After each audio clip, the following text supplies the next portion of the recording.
is Kaitlynn Nash. My birthday is March 4th, 2005. And this interview is probably the most exciting thing I will do today. So that's the most exciting thing for me today. We're just gonna start like lightly opening up this interview. What is your favorite activity to do right now outside of like work or school? Right now, I golf a lot. Oh wow. That's something I really been getting into. Um, I actually have practice today. So if it's not golf, I'm reading. And if I'm not reading, I'm baking. Those are only like the only three things I do that excite me. That kind of makes me calm down or give my brain a break That's from cool. just everyday tedious things. Yeah. So wait, who do you golf for? Or, like what is your golf team? Right now, I'm not on a team. I'm really just getting into golfing in general. So I've been just practicing with a coach at a local golf club around my area, and he's great. He's amazing. He has a son that's number 3 in the state of Georgia right now. So really just trying to pick up all the knowledge I can. So one day if I do decide I want to, join a team, or if it's just for leisure, either way I'll have some great knowledge and great skills. I've come a long way in a short period of time, but that's only because of my coach. He's great. What qualities of yourself are you most proud of? And if you can you pick three? Okay. First thing that came to mind, so I'm gonna work with the other two. The first thing that came to mind was my determination. Some days I am scared how determined I can be for goals that I set for myself, and just goals that, other people around me set for me as well, like my parents and my family. And sometimes it's even hard for me to shut my brain off to if I do not reach those goals, or if I feel like I'm coming a little shy of it, or I'm not putting as much effort into it. It really, my own personal determination really pushes me far. Um, in the same sense of I'm determined in everything I do, big or small, which kind of leads me into my next quality I really, really love about myself. I'm personable and very moldable. I love people to an extent, but I love people. And that determination kind of made me be a person that's easy to follow, but also very easy to lead. And being okay with, standing up for myself, standing up for what I believe in, standing up for what's right. Also standing up for other people who I feel like may not have that as much as determination or drive, or, just not as much confidence in speaking up for themselves. I really love that about myself, because nothing too much that I feel like is wrong or someone else, nothing too much can happen in front of me where I feel like, if it's wrong, I won't shy away from it. Hey, that's wrong. This person is feeling this kind of way, or I'm feeling some kind of way. And just being able to lead from the front and not from the back, and being okay with being a dedicated avid leader and listening to people around me, and just being a real team player and not just a captain sort of kind of mindset. And lastly, just me being eager to want to know about everything, because a person who knows everything knows they know nothing. So um really just being okay with putting myself out there and understanding that no question is a dumb question. I used to hear that a lot growing up, and I was like, some questions can be a little odd, but understanding that no question is really you should never not ask a question. Always ask a question, because it's so much out there that we don't know, that I don't know, and I want to know a little bit about everything, because that's how you continue to progress through life and meet new people, and just be okay with having I like to say a blended mind, um, a blended cultural mind, never not shying away from anything, just knowing a little bit about everything, not just about your own environment, your own personal beliefs, and your own family, just knowing about everything. So you can be a better person, in my opinion. So I know this is kind of tying in with your drivenness and something. Mhm. So I feel like you're gonna have a good response to this question. But what is sort of an accomplishment, a personal project, or an extracurricular activity that you are proud of working on? Um, my most proudest accomplishment is probably joining the military, or it's kind of up there with graduating early. I skipped my 11th grade year very unprovokedly, like it was just something that happened. I didn't plan it before. I was just going through the motions, like, took enough classes, let's go ahead and just fast forward this. And then I fast forwarded myself into the United States Air Force Reserves. um, that was a big thing for me. Cause that would never cross my mind. I was never in ROTC, never had anything to do with the military. And 2 weeks before I moved into my dorm at Agnes Scott College, I enlisted. Oh So my it's god. probably like the proudest thing that I've done and that I'm still doing because I have 3 more years. So what, like, sort of encouraged you? Because you said you didn't see yourself, like, doing that. What Oh, encouraged you to enlist 2 weeks before college? um, I honestly to this day I really don't know. It was more like I thought about it and I didn't see why I shouldn't.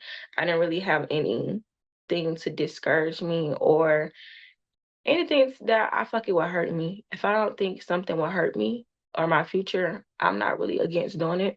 So when I thought about it, I was like, why not? Why And not? I just said, why not? And I went in the list.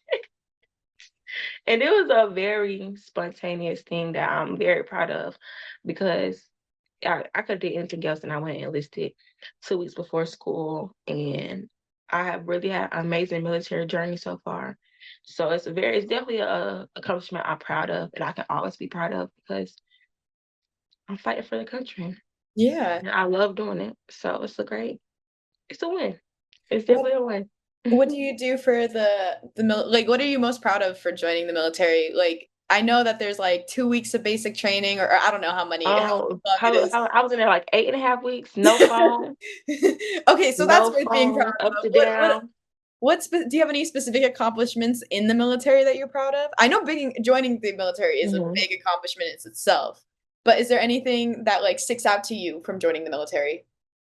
Um, seeing my personal growth, Mhm. being a person that really wouldn't put myself in a situation that would overly exert me mentally, physically, anything, emotionally.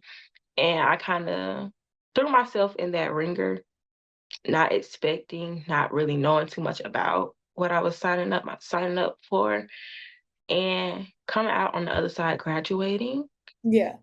from all my trainings, my technical school training. I graduated on the dean's list, and really just like I've been excelling as in my military career, and just hearing like at the station I'm at now, older people who've done this in higher ranking officials, and really just hearing them tell me how hearing someone else speak about my life from their perspective has been a great thing. It really helped me understand that, you know, excuse me, someone's always looking at you, and to see that when they are looking at me as I'm not watching, they see me doing great things and they're proud of the things that I'm doing and acknowledging. I want to say my big win, but I can't say that yet because it's not official. But soon I'll be getting promoted, and then I did get a big award, a big quarterly award. I can't really say too much detail because it's not official, but that was something I'm like really ecstatic about, very proud of, super happy that I won. um, so that's as of lately, that's like the most proudest thing I've done in the military. Mhm. So I know that you said that you were enrolled, you breezed through high school, like you Yeah. skipped 11th grade, and then you also started college early, and then you're also in the military and you did technical school. It sounds like you did a lot of schooling. Yes. So, what does education mean to you specifically? Everything. Everything. I am a avid learner. I love to learn. Um, I started off going to Agnes Scott College in Mhm. Atlanta, Georgia. Go Scotties. Love the school. And my main goal was just finish school because I want to go the whole way, bachelor's, master's, doctorate. And I thought about doubling back and just getting an associate's just because for me and my family, I would be the first generation graduate. So even when I started college, it was like a big thing. Um, Everybody was just so happy. It was like, oh my gosh, Katie's doing things that like none of us really did. And it was just to see how proud of my family was of me to get my education, to continue my education. It definitely put like a fire in me to keep going because my grandparents weren't really afforded that. My parents navigated through their own life. My mom was in the Navy and ended up going to mortuary school, but that's as far as further as her continuing education with. My father is an entrepreneur. He's doing amazing, amazing, but he never really went to traditional college. So it was just like showing my family that we can do it. I can do it. Like this is for us. The degree says Nash. So even though it says Kaitlynn in front of it, this is all our degree. Because they all helped me at some point, whether it's just a text like, hey, you could look on your exam, or hey, can I get $20 because I'm hungry? Anything, like they all helped me some kind of way. So it means everything to me because it means everything to them. And I know that. It's something no one can ever take away from me. No one can ever take, if you get a degree, no one can take it away from you because you earned it. And that's something that I gotta have, the one thing no one can take away from me because it's mine. So Yeah. education is definitely everything to me for sure. All right. So where did you get your degree or what are you getting your degree in? Oh my, that's a loaded question because I keep switching. I started off at Agnes Scott as a poli-sci major, political science major. I loved it. Not enough to keep it, but I loved it. And right now, my major is in psychology, and that's really where I'm leaning towards, kind of psychology or kinesthetics. This is my last semester off because I was in training. Mhm. So as I return in the fall, I have to pick between psychology and kinesthetic or kinesiology. But I'm leaning towards psychology and turning my degree, my Oh, major into that. So that's that's where I'm at right now. don't worry. I changed my major 4 times, like, and I'm still here. I'm still working, so you got this. But Thank you. no, yeah, that's like honestly like so, I know you love education and you love learning as much as you can, but what is something that you think is kind of missing from education? Like, is there a subject that you think should be taught in school? And Oh yes. oh, I'm sorry. okay. No detail. I was gonna be like, if you can't think of a subject, you can name like a skill or a topic too. Um, I know we have econ in high school, and then you have econ in college. The kind of econ we're teaching is not the econ we need to be learning. Yeah. I do feel as if, for one, we need to bring cursive back into schools. I don't know why they took cursive out in some public education schools, but cursive is no longer taught. Kids do not know how to write in cursive. How do you not know how to write in cursive? And you have to sign your name on legal documents. That's a big, big thing. That's a big thing that I feel like we should bring back into school. As long as like just real life skills like taxes and credit cards and um all the like things that get you through life. We used to have a home ec class and then that got taken away because surprising cooking is a life skill that everyone needs to know. Cooking is a life skill. Yeah. Grocery shopping is a life skill. because you can't just go in there picking up fruit roll-ups for dinner. So, really just how to manage money, managing your time, like taxes, credit cards, because it's so crazy how an 18-year-old, we've just fantasized this young age, because 17-year child and 18-year grown enough to get a credit card, which is crazy. And now you have people that's in tons of debt because they really didn't understand the process of how money works or even how to write a check. Mhm. It's like all those things I can go on a whole tangent about it because it's actually very upsetting to me because we're behind. We're really, really behind the curve. Because people my age don't know how to write a check properly, let alone go into a bank and cash a check or write their name on the back of it. So, like, Yeah. just things like that to get us ahead or where we need to be, not even ahead, where we need to be. That is, I'm not gonna lie, I like when you said like bring back cursive to like teach Mhm. students, it didn't even hit me that like the newer generation or like I mean, I realized you probably like it was either your class or after your class they Oh, it started. stopped right after me. It stopped with me. It stopped with Oh, me. And I have a grandmother who only writes in cursive. So I had to learn how to write in cursive through her because I can't read this. So she would like handwritten cards, notes, recipes, it's all in cursive. And I was like, okay. So I learned cursive at home, but cursive definitely stopped with my class. And I think I was like in second grade when they stopped teaching cursive. that is crazy. I didn't even think Mhm. about something like so small, just like cursive being something like that would prevent you from, like, making an Mhm. adult signature or, like, cashing a Mhm. check or just in general, like, all these very small details that they do not teach in schools. Yes. But, can you sort of tell me about somebody who has left an impact on you, and why did they leave that impact on you? I'm not gonna lie, you've been raving about your family this entire sort of so I can imagine that it's probably hard um, for you to, like, be able to pick one person. Pick one person who left an impact on me. You could also pick low-key 2 people. I'm not gonna judge you. Thank you. This one is gonna sound so cliche. Um, and it's gonna sound like very odd. My first boyfriend, and not for the reasons anybody would naturally think. Mhm, Um, he taught me that is more than outside of my family. And I'm saying that by great, great guy. Love him. We're still good friends. How to navigate through other people. Everybody's not the same. So a conversation like this that like we're having is different to someone else.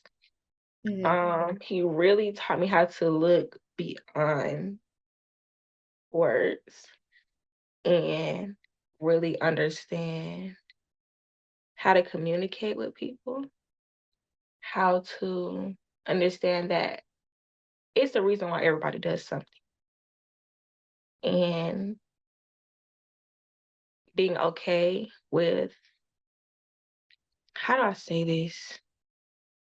And I really don't want to get emotional about it because it's actually a very like thing I was really, I want to say, ignorant to it, and understanding that everybody has a different life and everybody goes through different things.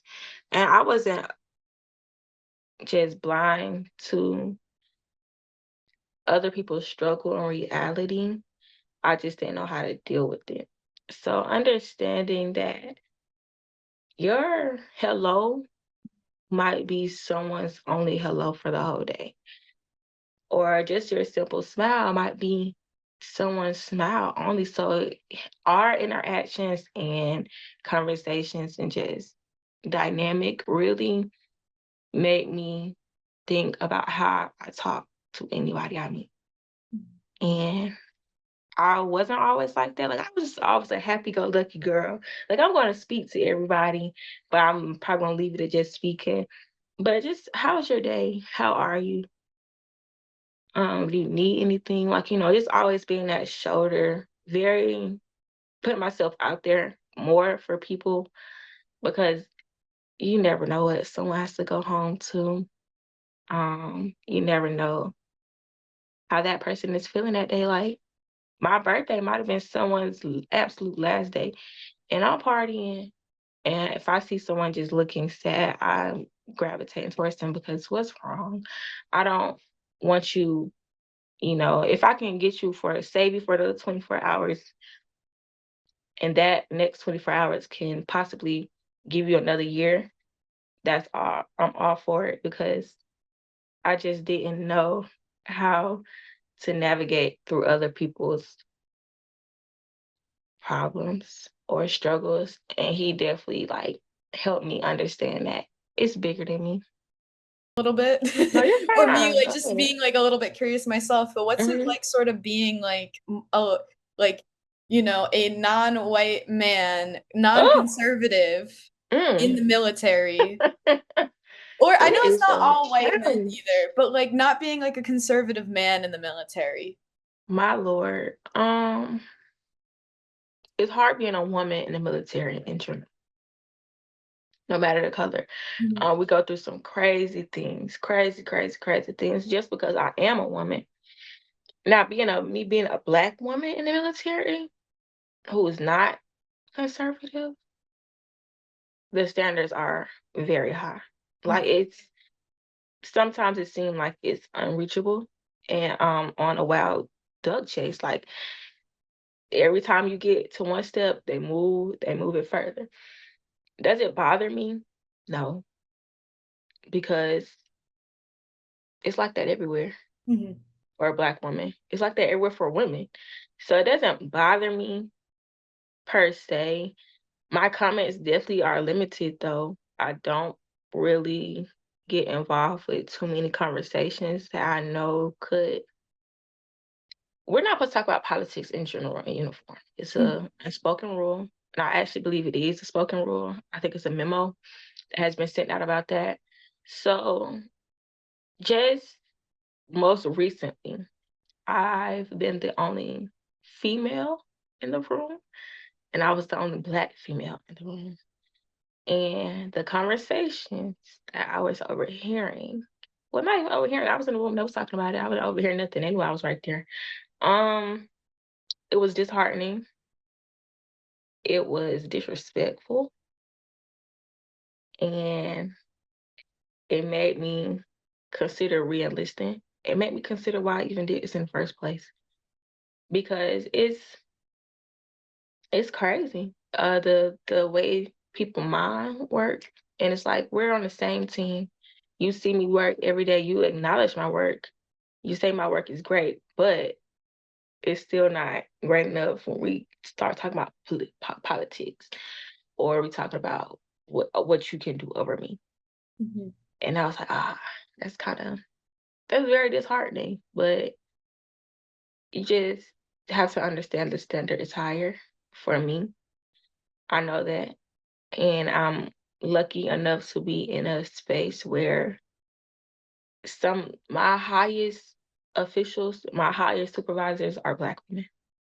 And I love it. I love seeing it every day. The people I go to get in trouble, they look like me. And it makes me getting in trouble way less hard. Like I'm like, I gotta go see Major Ware or I have to see my senior sergeant. And it's just like it's a definitely a boost. It helps me because if they can do it, they've been doing this way longer than I have. They face way harder challenges that I face because they have been in this Mhm. longer. And the military wasn't as open to women or black women um when they started off. So I know if they can make it through 10 plus years, 15 plus years of way worse things I've heard or said in my short 3 years, so 3 years so far, I'm gonna be okay. And they let me know I'm gonna be okay because we all standing here together. They came, not too much stuff can happen with when you have a black woman helping you or rooting for you or a woman in general because you can't, it's easy to get lost in the sauce in that environment for sure. But what sort of like and you say you love it still. You say that you love the military. It's like how how would you like sort of like recommend or like advise to somebody else who wants to sort of, make a positive impact on their community in the military and like continue Mhm. forward and still feel hopeful? I always tell people if this is something you want to do, it has to be something you want to do. Mhm. Um, Not because mom or dad wants you to just get out the house, if like you're not doing nothing, not because someone else it looks cool. It has to be something you genuinely want to do because everybody's story is different in the military. Mhm. We could have the same job, we can be at the same place, and we still will have two different stories. So really just being prepared for the things that may come, because sometimes it's gonna be hard. Excuse me, like very hard. You might be stuck in the middle of nowhere for 6 years and you've been trying to get out. And the military is always gonna do what's best for the military, never what's best for you. If it don't make sense for the military, it's not happening. And being okay with that and understanding that, like, you're just gonna be stuck here until the military says, okay, we'll move you. And they might move you somewhere else that you don't even want to go. So just really being okay with why you're joining and understanding that it's going to be hard. You're going to face some challenges. Some days you're going to want to give up, but you can't because you're legally bound. You literally can't. And just knowing it's going to get better because everything gets better. Everything gets better. Mhm. And always remembering your why. We talk about that a lot, like your big why or the big M. Why are you doing this? Always just remember why, because regardless if you just signed up to get money for school or to build your resume, you still signed up to fight for the country.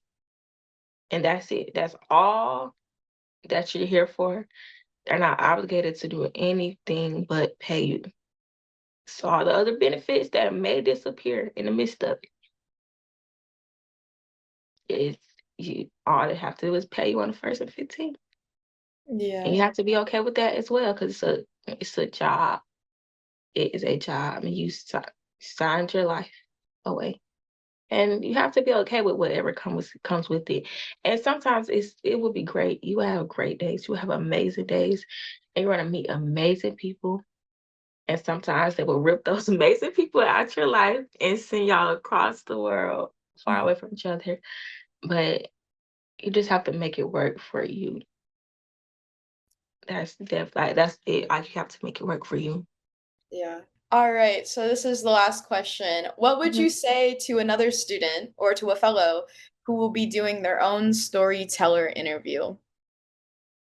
Be yourself. Um, Try not to think too much about like right now, I'm thinking about my posture. I'm thinking about how my head is turned to the side. I'm thinking about how much I say like and or and those are all things to be mindful of course, but just be yourself because the more you think about being anybody else's, the more you will lose sight of what you're really trying to say. Mhm. And you don't want to get lost in AI because you're not AI, you're you. Mhm. And it might seem like AI is taking over. A robot cannot take your personality and it cannot take your work ethic. Well, it might, but it can't take who you are. Yeah. So just be yourself the whole time, and everything is going to come naturally because you're being yourself, and your answers are going to be 10 times better because you're not thinking about how you're supposed to say how you're supposed to say it. You're thinking about just saying. So that's my biggest thing. This is my first interview ever taking my own advice and being myself. And I think this is the best interview I've ever done. So I really, really, really just say be yourself and it's okay. It is okay. Take a deep breath. You're all right. Thank you so much. I'm not gonna lie, I'm gonna take that to heart. The best interview you've ever Oh, done. thank you. No, All it right. you were amazing. You were amazing. Thank you. I hope they leave that in the interview. No, I'm kidding. Hey YouTube! If you enjoyed this person's story, don't forget to subscribe below to hear more from our inspiring youth. If you want to apply for our Storyteller Scholarship or get more involved in our organization, click the link below to apply. Thanks for watching!